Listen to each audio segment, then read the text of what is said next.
Hello, everybody. Welcome. My name is Eliza. I'm Tricycle Special Projects Editor. Thank you so much for joining us on our online practice session today.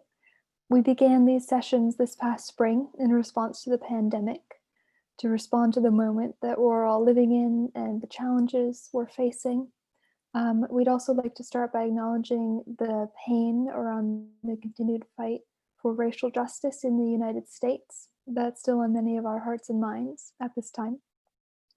Our guest today is Pamela Weiss. Pamela has been practicing Buddhism since 1987, including several years of Zen monastic training. She serves on the Spirit Rock Teachers Council and was the founder of Appropriate Response, an organization dedicated to bringing mindful awareness to the workplace. She is the author of A Bigger Sky, Awakening a Fierce Feminine Buddhism, recently released. So today, Pamela will be offering a short Dharma talk, leading a guided meditation practice, and answering your questions. Pamela Weiss is also this month's Tricycle Dharma Talk teacher, and it was my pleasure to work with her on that series, which is titled Awakening the Fierce Feminine. And I encourage everyone to take a look. I'm going to put that link in the chat box right now. So we're on a Zoom webinar right now, which means that the participant audio and video are turned off.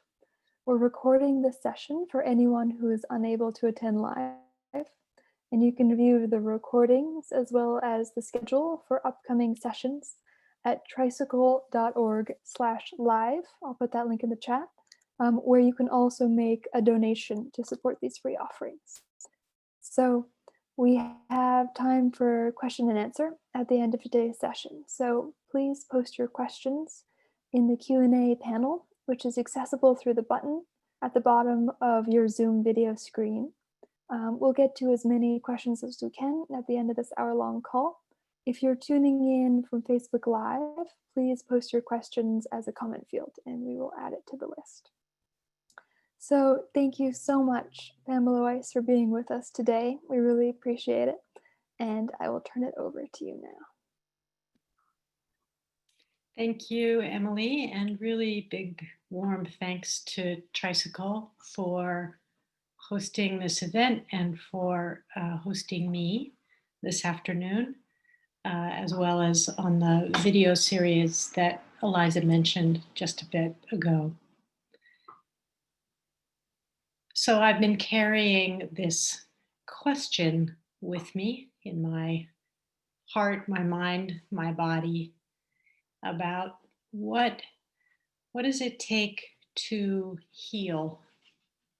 What's needed to repair the tremendous degree of divisiveness that we are experiencing in our world right now? Eliza mentioned the crises of the global pandemic that we sit in the midst of, as well as the crisis of the racism and social justice issues that we are in the midst of. And of course, also the issue of climate change that is impacting so many of us around the globe. And I don't have answers to that question or questions about healing, which means to make whole. But I do hope that I can offer some words, some stories, some images that will help us understand how we can use our practice and use our lives to explore and help heal the rifts that are so painful and apparent in our world right now. But before we have the discussion, I thought it would be nice for us to sit a bit together. So I'm going to offer some words of guided instruction to allow us all to begin to settle and arrive, to open ourselves to the talk and discussion that will follow. So, wherever you find yourself in this moment, finding a way to situate your body, sitting, or if that's uncomfortable, you could be standing or even lying down. But finding a posture that allows you to feel a sense of both stability and also a sense of uprightness and dignity. And finally, including a sense of ease, a kind of relaxation. So if you like, you could let your eyes close or have a soft gaze down as a way to help bring your attention, your awareness inward.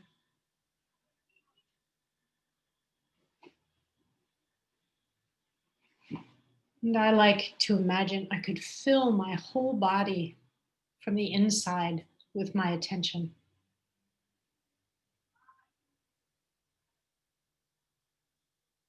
And as you sit, beginning just by becoming aware of what's here,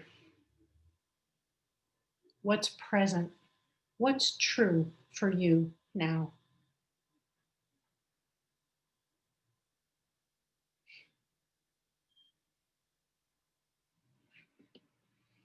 It's often helpful to begin by tuning our attention, attending to the immediacy of the felt sense of the body, the warmth or coolness, the sense of heaviness or lightness, the energetic quality of the body here now.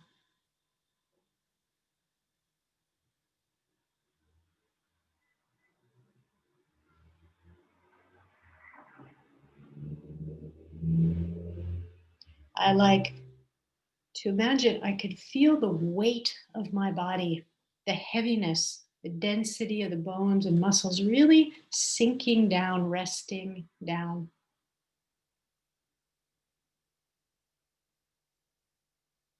Letting the body give way to gravity.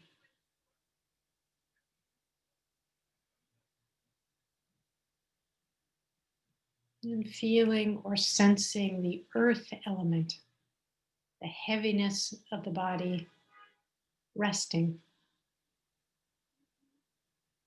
supported, held by the earth.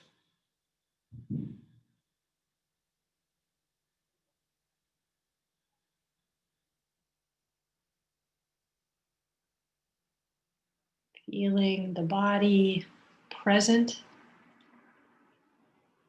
stable, like a mountain.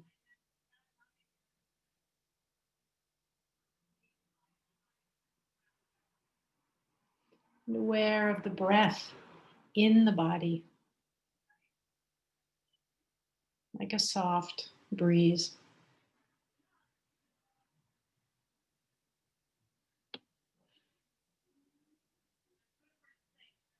And connecting with the body and the body breathing is a way to connect again and again with this moment here, now.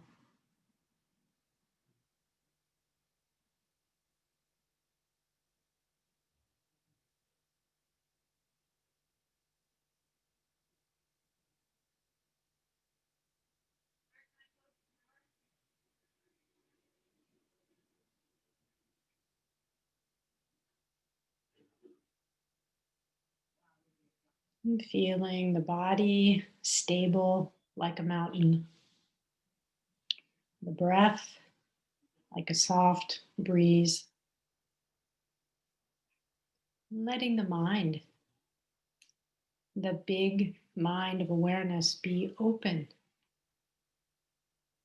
spacious, vast, like a wide open sky.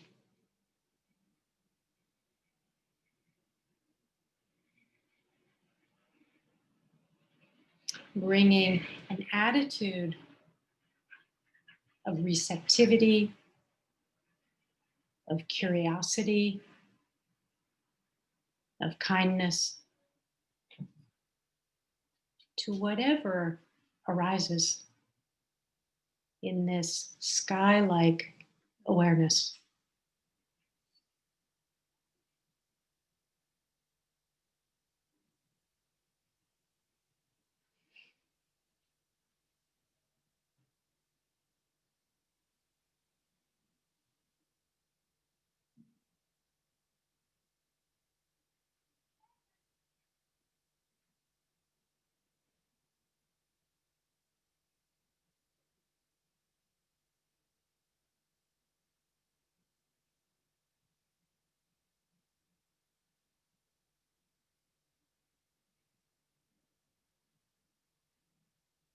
And for just this stretch of time, putting down the need to do something, to get somewhere, to become someone.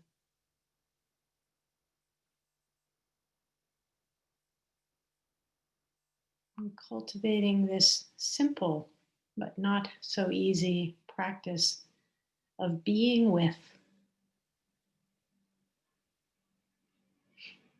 being with,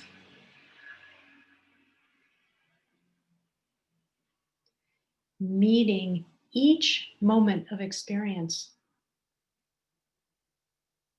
some pleasant, some unpleasant, some boring or confusing, whatever is here. Can you meet it? Can you be with your experiences with clarity, with receptivity, with interest or curiosity, and with kindness?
Whatever is here,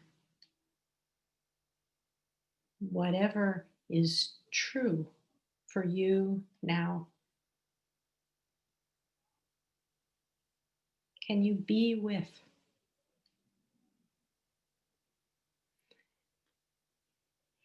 Can you open, receive, and allow each moment of experience to arise and be known just as it is?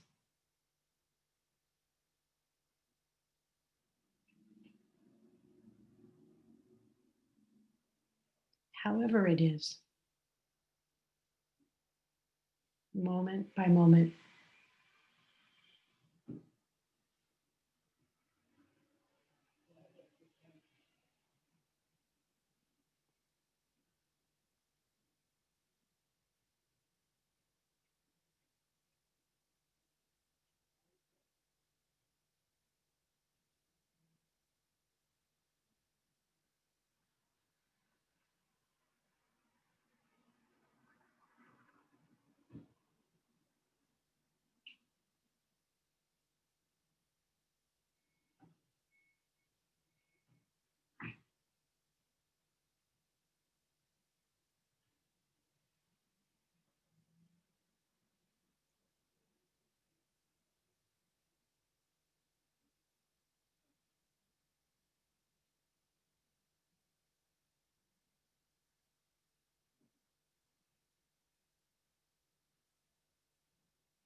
And in a moment, you'll hear the sound of a bell. We'll signal the end of the meditation. I'm just inviting you as you sit to listen, to receive the sound of the bell as it arises. And seeing, can you be with it? Can you stay with it as it abides for a time? And continuing to listen, to be present as the sound fades away back into silence.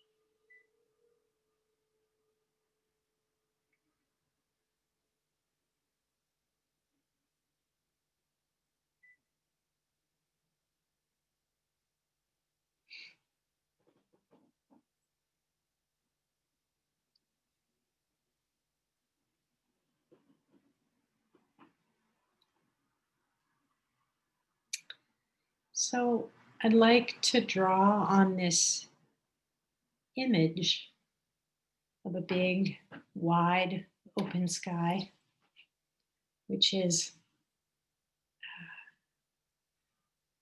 connected to the title of my book, which is called A Bigger Sky. And that title comes from,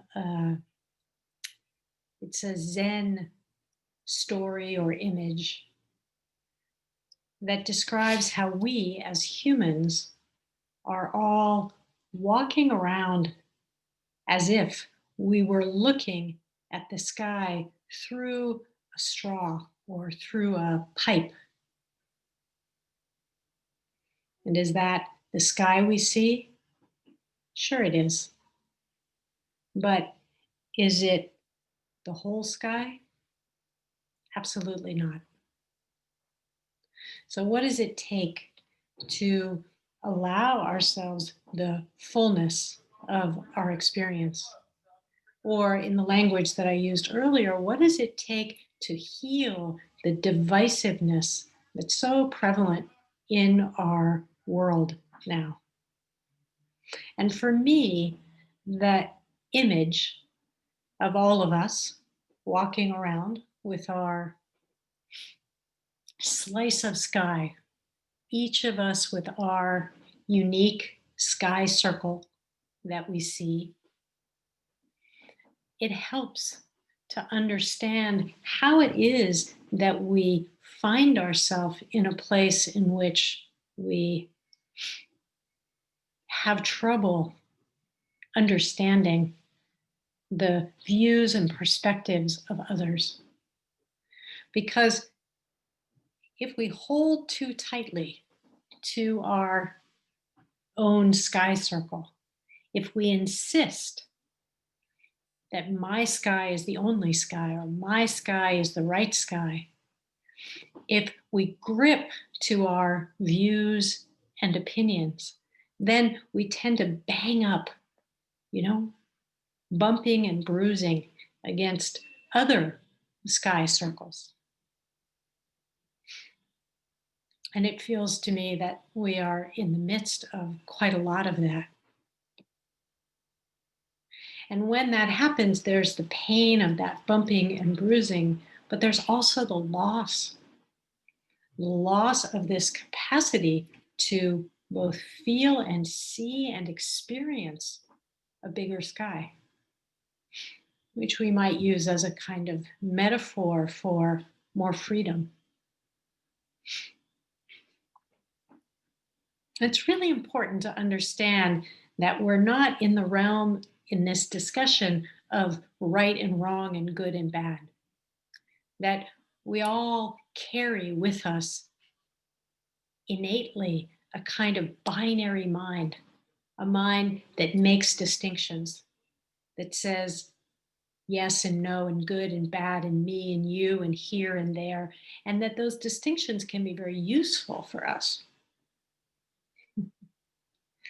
There's a funny thing we would say often in the realm of when people were on meditation retreats that, distinctions are good from the perspective of when you leave the meditation hall, it's good to take your shoes, not somebody else's.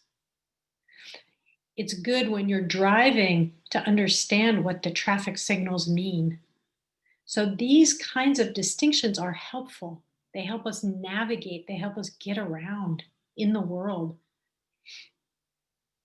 with ideally a minimum amount of harm. But when we hold too tightly, when we grip too tightly to our straw, to our circle, we do harm. And so part of what it takes to heal is first to understand the situation that we're in, to understand that all of us are looking, all of us through a limited view, that no matter how smart we are, that no matter how right we might think we are, that our view is always limited. And in some way, for me, this helps me move from judgment to curiosity, especially when I can't understand someone else's sky circle, the way they are, the way they think, whatever it is they believe. That remembering that they have a different view helps me to move from thinking they're wrong to wondering, how is it over there? And this, of course, is easier said than done. Here in America, we are having, 78 million people on one team and 72 million people on another team with very different views, really almost completely different takes on what's happening and what's true and so on. And if I stay within my own sky circle and my own reactivity, if I'm honest, my immediate reaction is something like, what the hell is wrong with those people? With a different view than mine. But if I remember that my own view is also limited, then it helps me to recognize, oh, there's something here I don't understand. That's more true. There's something here I can't see from my own circle.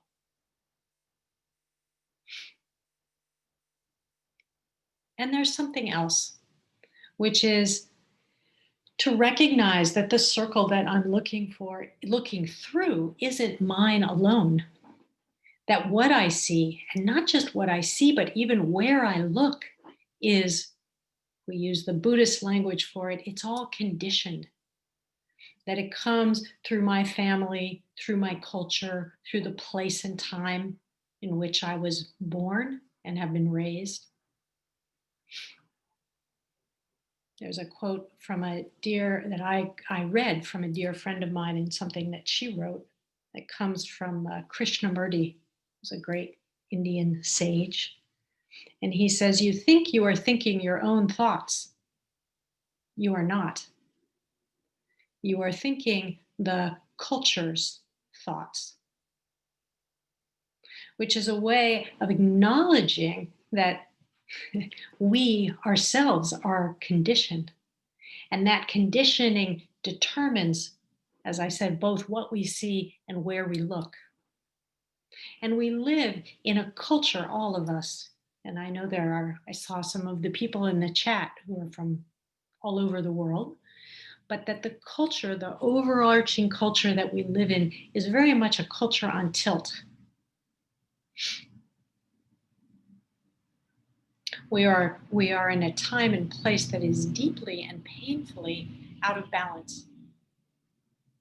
One of the ways that I talk about this in the context of my book, and also in the tricycle videos that I recorded is really about the tilt toward preferencing what we might call masculine qualities. It's a system of patriarchy, a system in which qualities of hard, fast, active, light, mind, intellect, reason, that those are preferred over what are traditionally considered more feminine qualities of soft, slow, dark, receptive, body, emotion, intuition. And all of that cultural conditioning shapes us as well. It also determines what we're looking at, which slice of sky we see. And when we have a world that is tilted in this way, out of balance, I think of it most vividly described in traditional Chinese medicine, with the understanding that health is this dynamic interplay between what's referred to as yin, which are more feminine qualities, and yang, more masculine, passive and active, listening and speaking, dark and light, soft and hard, fast and slow, like that. And when we are individually, when we're tilted out of balance, from a traditional Chinese medicine perspective, we get sick. It's a description of what illness is. And the way that we heal as an individual is that we bring those qualities back into balance, back into a dynamic wholeness rather than a rigid holding or gripping. And we could extend our understanding to see that it's not just the illness isn't just individual, that it's also true within our relationships and our cultures, that the kind of anger and divisiveness and harm that's being done, in which certain people and perspectives are preferred over others, that also is part of a wider illness, if you will. And the same at an environmental level, that the ill health of our ecosystem, of our planet, is also very much on tilt as a result of these energies out of balance.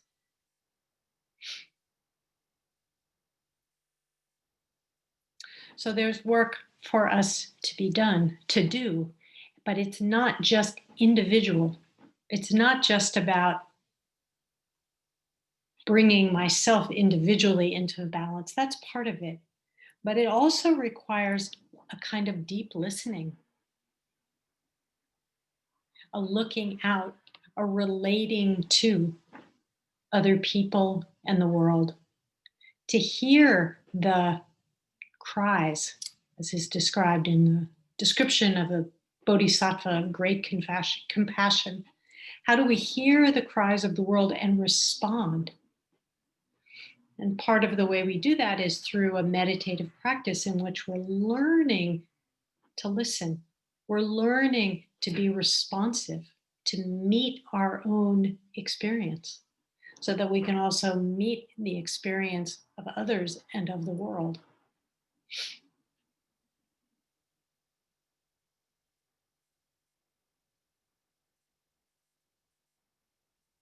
I'll read a short quote from my book, which will bring the talking part of the conversation to a close, and I hope then can stir some conversation and dialogue, and I'm happy then to take your questions. And this is from the conclusion of the book. We live in complex, divisive times. My dog agreeing. We live in complex, divisive times. Our wide, aching world is calling out for integrated, innovative forms of spiritual life and practice to meet the potent challenges we face. Climate change, growing economic disparity, and entrenched systems of racism, misogyny, and oppression. The world is calling us to give birth to new norms.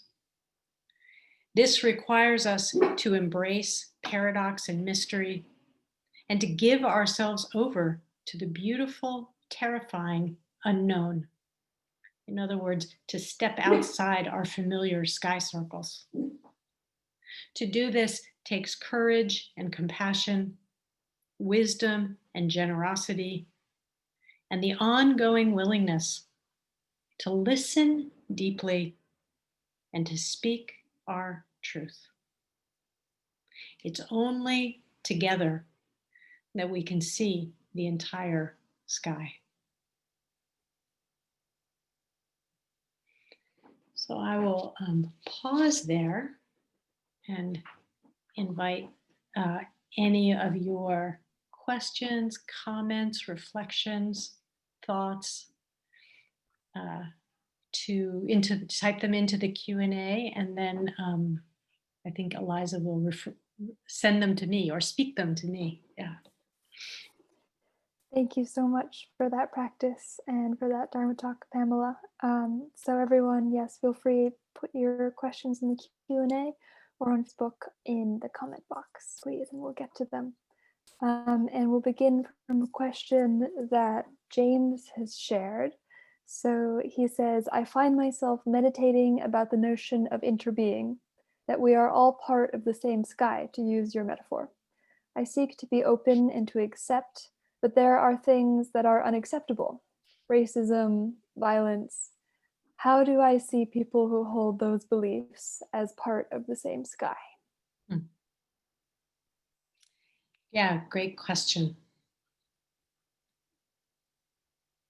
So we have this, as I described it before, we have this kind of innately binary mind. We have a discursive mind, which is quickly, moment by moment,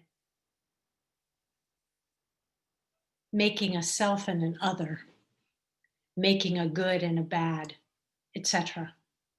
And I think all of us could wish that we could just be free of that and we could hang out in this big open sky together.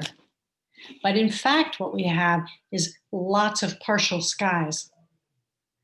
And so for me, when I bump up against something that is, I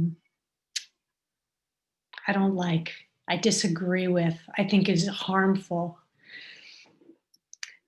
there's a similar practice that I use for myself when I bump up against something internally that I don't like, I don't agree with, that I wish would go away, that I think is doing harm, which is that rather than stepping back and judging, I actually step in closer and bring a sense of curiosity. It requires a certain kind of intimacy to meet what's here, to understand. It's like the shift that I was describing in myself. My reactive mind, when I see other people who have different views than mine, I think very judgmental thoughts. These people are idiots. What's wrong with them? Blah, blah, blah, blah, blah, like that. But if I can step back and begin to be curious, this was very much true for me after the election here in the US, that I watched my own reactivity, and then what I felt was, wow, there's really something I am not getting. There are a lot of people who have a very different view than mine. And instead of writing them all off, what if I took up the position that there's something I'm not getting yet? There's something I can't see. That doesn't mean I condone harmful behavior. It means in part that I recognize I too am engaged in harmful behavior, much of which I may not be able to see. And that if I'm going to bridge that divide, it requires understanding. And it's not just a cognitive understanding, it requires a really being willing to be close, just as we do in our meditative practice, to be close to our pain, to our sadness, to our confusion, to understand it. Because if we don't understand it, then it holds on. It's in that intimacy that we're able to begin to see and see through our views and opinions, to see them for what they are, so that we can begin to get a sense of this, that you described as this interdependence, this bigger sky, which is a much more pleasant and enjoyable place to inhabit, and certainly is a place in which we aren't bumping up against each other and doing harm. So I hope that that was helpful as a response. Great, thank you. We'll move on to the next question, which is from Lisa. So begins, there's a lot of talk about divisiveness between apparent opposites, especially due to politics or to external stresses. Yet throughout the day, I experience intra and interperson examples of people making comments about other people that would be considered divisive, including my own habitual patterns. Yeah. I wonder if external circumstances are so intense that people are forgetting that we are often divisiveness in our everyday relationships. So many examples of divisiveness are about external circumstances. Your thoughts? Yeah, I'm right with you on that, in the sense that I think, as I was saying, that the divisiveness that we see played out in these very painful external ways is actually rooted right here. And if we can begin to pay very close attention to how that happens in us, it can help us both begin to understand how it happens out there in this highly fiery, intense ways that, we see it everywhere. But it didn't start that loud. It started someplace much quieter. And then, right? So the place to look, as I think you're suggesting, is to see both in our own relationships how we do this, even with ourselves, how we do this. We can sit in meditation and think, that was a good breath. That was not such a good breath. We have a mind that is constantly assessing and dividing and comparing. And that the thing that's important to get is that we're not trying to get rid of that mind. Go away, mind. That's just more of the same activity. What we're trying to do is see it for what it is, to see it clearly. Because as we can begin to see it clearly, just like our own sky circle, we can also begin to see that it's not the only thing that's happening.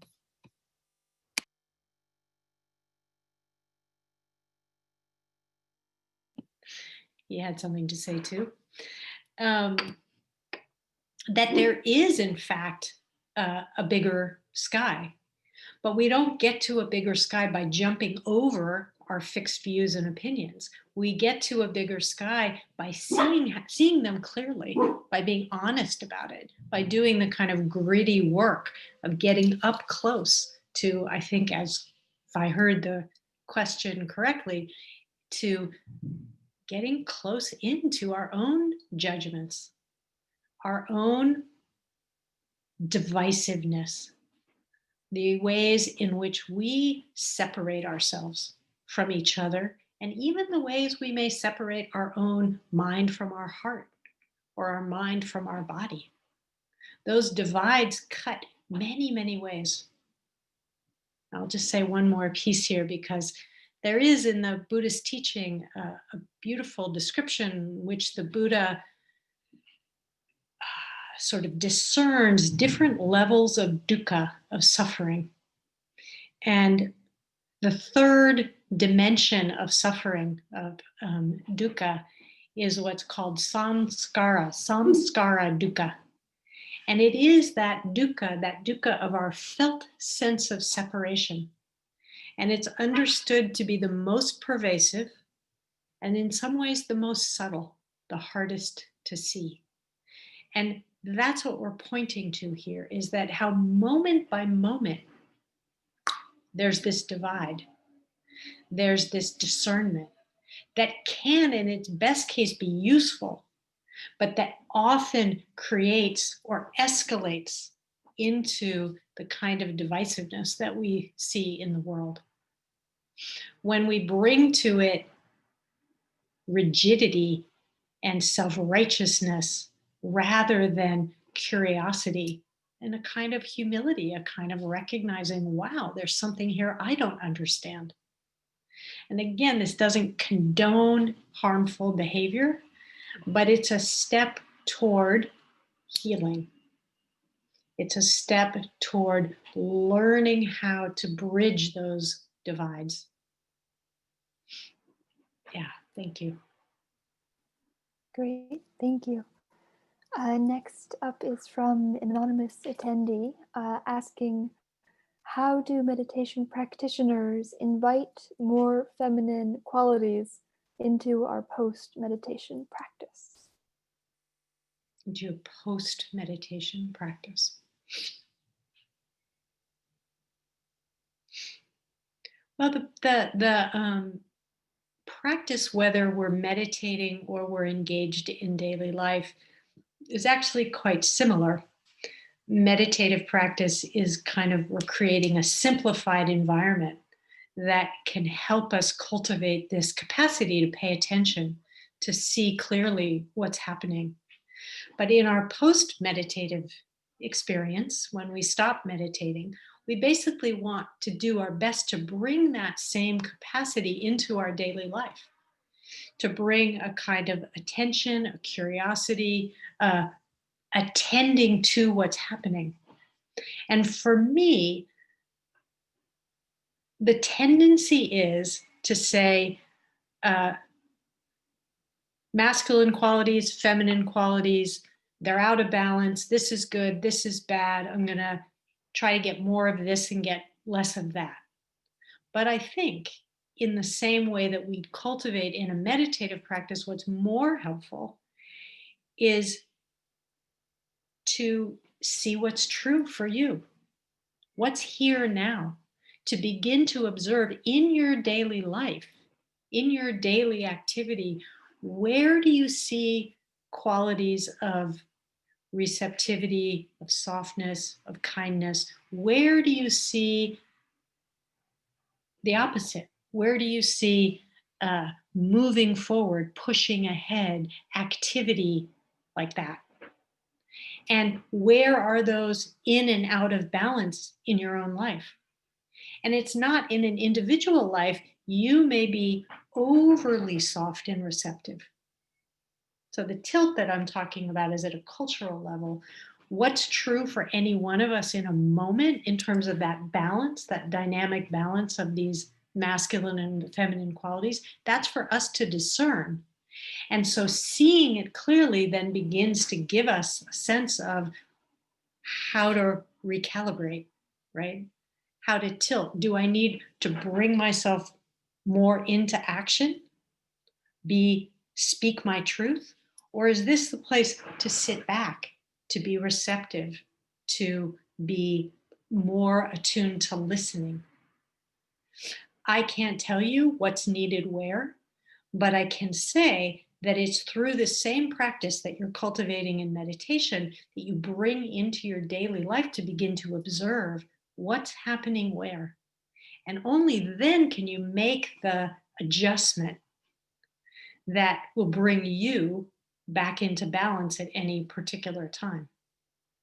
You can also look outside yourself in the wider culture or say systems that you're part of and see where is the tilt in your workplace, in your spiritual community. Where do you see the systems and structures that are bending in one direction or another? And then you can begin to address that as well. In order to address the imbalance, we have to pay very close attention to what's happening, to see clearly what's in and out of balance individually, collectively, culturally, systemically, etc. I hope that's helpful. Thank you. Our next question is from Mary. It's very short and simple, maybe deceptively simple. Mary asks, what is fierce feminine Buddhism? Great question. So sometimes we can be out of balance, tipped toward the feminine, or these kind of archetypally feminine qualities of softness, of receptivity, of compassion. And sometimes we can be tipped toward the, we might call overly masculine qualities of action, activity, moving forward, like that. So the idea in the fierce feminine is that we're talking about a balanced quality of both compassion and receptivity and kindness, but not in a, what do you call it? A doormat kind of way. That's balanced with this word fierce. And for me, the epitome of these qualities of the fierce feminine come in the story of the Buddha's aunt, Mahapajapati. It's a woman who raised him from when he was a boy, who just completely embodies this compassionate, maternal, nurturing, caring of raising this young boy who lost his mother. And she's also known as being the woman who founded the nun Sangha. And later in her life, after this young boy had grown and become the Buddha, she goes and asks him multiple times to allow herself and other women to be part of the community. And in that part, you see that she's not only soft and tender, she's also has this grit and perseverance and tenacity like that. And so that's what I'm referring to in the fierce feminine, is this combination of those qualities. You can learn more about Mahapajapati if you watch the videos that Eliza mentioned that I did with Tricycle. It's a kind of much more in-depth description of her story and her life. Mahapajapati and some other figures as well. Yeah. It's lovely. Next up is from Tom, who says, I find that my teachers use the term understand in a different way than we normally use the word. For instance, quote, understanding with the ears of the heart, as one teacher said. Could you speak more about learning to understand differently? It's a great question. So mostly I think what you're referring to is that for most of us, the word understanding kind of brings up a cognitive understanding. And I like to think of it myself, as you referred to in your question, that we have different ways of knowing. And understanding comes through knowing, but we have cognitive knowing. We also have emotional or heart knowing, and that we also have somatic or intuitive knowing, and that a kind of whole understanding requires that we both listen to and pay attention and learn from the wisdom of these, sometimes referred to as these different centers of intelligence, centers of understanding, centers of knowledge. We pay attention to our thoughts, but also to our feelings, and also to the wisdom that comes through the body. And in that way, it's also a kind of healing. You know, I was talking about, it's one of the ways that we internally can become very divided. You know, our mind is pulling in one direction and our heart is pulling in another. And when we have a more unified, whole, coherent, integrated sense of our thoughts, our feelings, our body, or our mind, our heart, our body, then that I think of as real understanding, true understanding, whole understanding. So there is a simple way that you can practice with that, which is just you can, when you have a decision to make, say, or you think you quote unquote understand something, you can say, what does my mind understand? And then what does my heart understand? What does my body understand? And that, like anything, is a practice, because you may ask your heart what it understands and it doesn't want to talk right now. It may say, not in words. Maybe it has a song to share. Or you may ask your body what's its understanding. And the body doesn't always talk in English at all. The body may come up with a sensation or a fleeting sense of something or a memory or a like that. So to cultivate this holistic kind of understanding, we have to be willing to listen to the language of these different centers of intelligence. Yeah, I love that question. Please. Thank you. So at this point, we have more questions than we'll be able to get to. So apologies to folks ahead of time, but we're gonna try to do it. So Anne is saying, you speak about coming together to see a bigger sky. Can you speak about how to make your own sky circle bigger? Yeah. So one of the ways that we make our own sky circle bigger is to begin with this idea for ourselves that is the recognition that we're in a sky circle. We are not seeing the entire sky. That, I think, is one of the most important first steps, because most of us think we're just seeing things as they are. We don't think we're seeing this. So that, for me, if we really think we're right, then we're not even going to be interested in opening our sky circle. But your question is interested. How do I do that? So there's two ways that we can do it. One is that we can get curious about what is the structure of that circle, where I talked about how it's conditioned. What are the component parts that go into this lens, this circle that I'm inhabiting?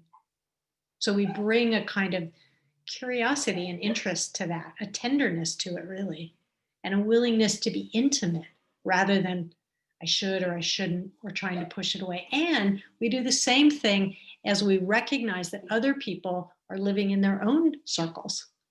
Can we bring a sense of curiosity and interest to people whose views are different than our own? And then little by little, what begins to happen is that it's not exactly that those sky circles go away, but they start to become softer. They start to become more permeable.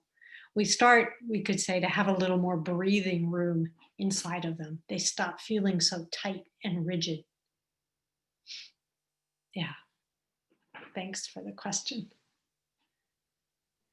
Thank you. We're going to have time for two more questions. I'm going to go to Facebook. So Pedro says, Dear Pamela, how do you see the scandals that from time to time occur within Buddhist communities regarding abuses towards students by the gurus?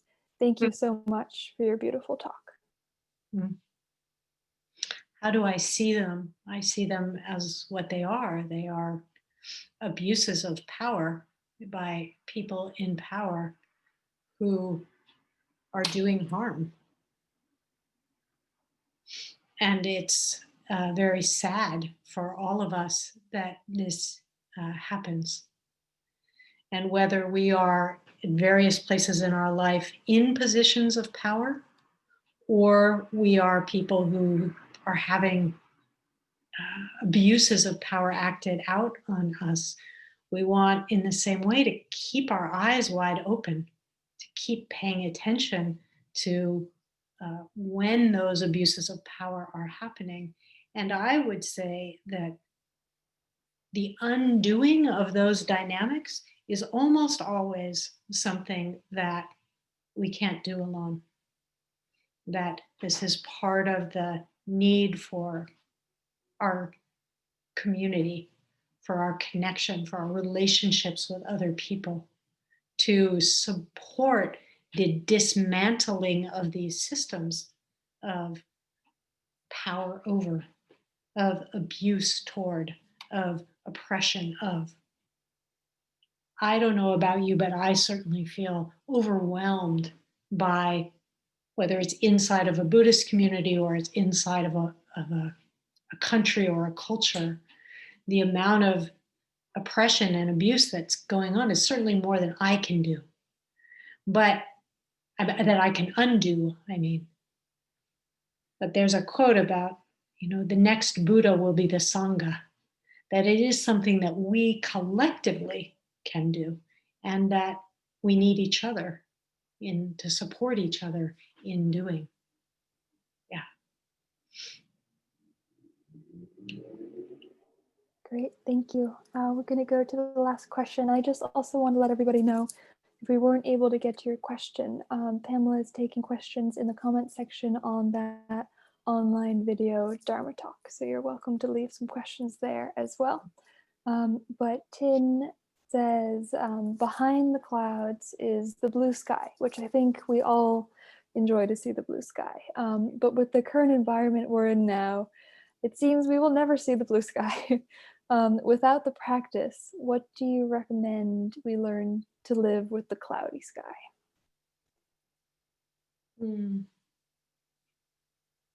It's so poignant, your question. Yeah. Because I think it's true for all of us that we have this deep longing for that wide blue sky. And we feel the pain of when the sky is occluded. And maybe the most important thing to know is that the blue sky is not gone. It's always there. It's just waiting. And so what we want to see is, what is it? What are those clouds, to extend the metaphor? And this is the part that is the uncomfortable, gritty part of our practice, is that we really need to see and see clearly, whether it's, the tightness of our own sky circle or the clouds that are obscuring our incredible beauty and potential as human beings. That beauty and potential, that blue sky, is always there.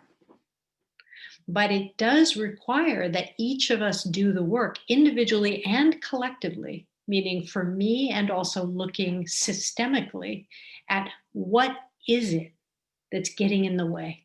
What is it that's causing me to forget, to lose contact with, to have that sky be obscured? That's the hard work of the practice.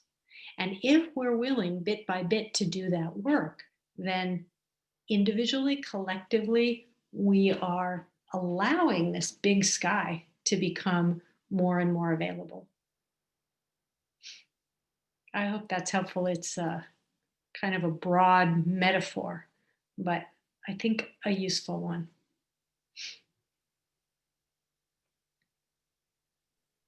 Thank you. We'll wrap up the question and answer here.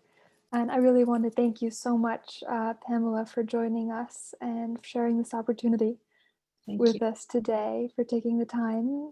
Thank you, everyone who took the time out of their day to join this call. And I encourage you all to watch Pamela Weiss's Dharma Talk series, and also to leave questions there if you'd like to follow up with things. I'm about to put that link in the chat one more time. The recording of this talk is available currently, broadcast live on Tricycle's Facebook page. You can find it there immediately. It will shortly be shared on our YouTube channel as well. And our next online practice is coming up this coming Tuesday, which is November 24th, 1 p.m. Eastern Time, with the Tibetan Buddhist teacher Lama Drolma. You can keep checking tricycle.org/live for upcoming session dates and to view the recordings. So I just want to wish that everyone is healthy and safe, and pass it back to you, Pamela, for some closing words. Thank you. So, as part of the tradition in the Buddhist practice, just to invite us all to take a moment to take a breath and reflect on any of the ways that this coming together, this sharing in words and in silence has touched you, has inspired you, has stirred you, perhaps. That any of the goodness or benefit of that may be widely and generously shared. So, inviting us to open our hands and open our hearts and send out any of the goodness from our coming together today for the benefit, for the healing, for the reduction of the clouds and the revelation of the wide open sky for us and for all beings everywhere. By the power and truth of our practice together, may we together with all beings awaken and be free. Thank you all so much for joining today. Thank you, Eliza. Thank you. Have a great day, everybody.